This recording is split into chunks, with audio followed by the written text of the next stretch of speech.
You're on a journey. We all are. From the day we open our eyes in this life until the day we close them. We have so many questions. Why are we here? Where do we come from? Will we open our eyes on the other side? If so, what will we see? We're told this book has the answers, but there's so many voices railing against it. Richard Dawkins, Sam Harris, Hitchens, Dennett, Ehrman. And when you pick up this book, maybe you can't get past the familiar stories you learned in children's church. Adam and Eve, Noah, Samson, David and Goliath, Job, Jonah and the great fish, or the violence that went under the radar while you were reading those cool accounts. Now it stares you in the face. Is this book credible? Is anything there to build our faith on? Beyond a doubt. Here's the issue. The most vocal skeptics are railing against a tower of scaffolding that's built on top of the actual text. It's there to hold up various theological ideas. They do a great job of knocking it down. But rarely do they dig to find out what the text is actually saying. I'll show you what I mean. When I was 17 years old, I was introduced to the concept of Calvinism. There is nothing about you that can come to God and choose. God has to choose you. It says in verse 18, therefore God has mercy on whom he wants to have mercy, and he hardens whom he wants to harden. When Christians talk about you have a hardened heart against God, the Bible says that God's the one that hardened it.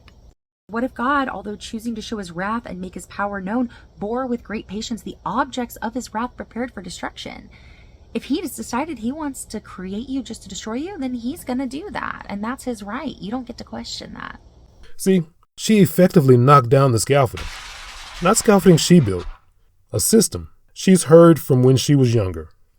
But there's good news. This verse isn't about hell.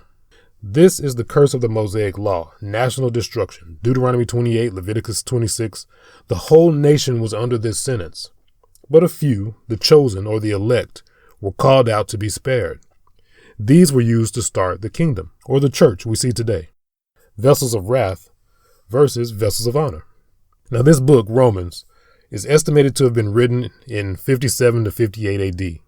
The war, that national destruction, started within 8 or 9 years of that writing. If we miss that context, we create all kinds of theological issues. Scaffolding. That does need to be knocked down, but we have to get to the true text.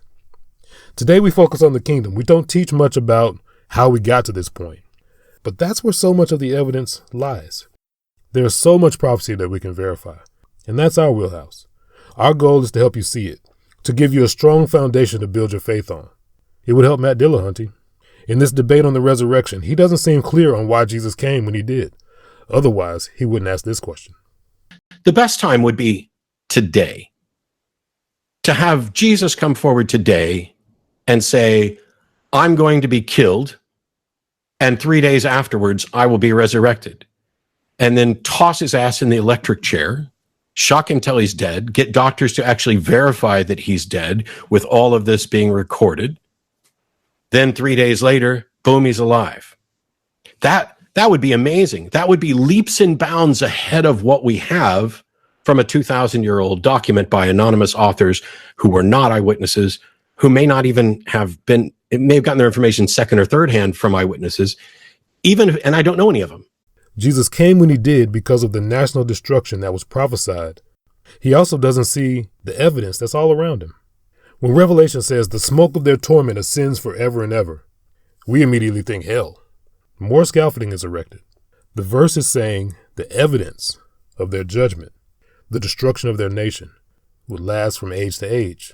That's the literal translation. All the evidence we need is here. You could actually treat the New Testament like a black box. Just look at what was prophesied long before and see what happened as a result. It will give you the faith to believe the parts we can't verify. Was Jesus resurrected? My faith says absolutely. I wasn't there, but I can see the concrete results. Everything that was supposed to happen as a result has happened. Was Jesus born of a virgin? My faith says absolutely. Only 2 people know for sure, but I can see the concrete results. Our world is exactly like the Bible said it would be.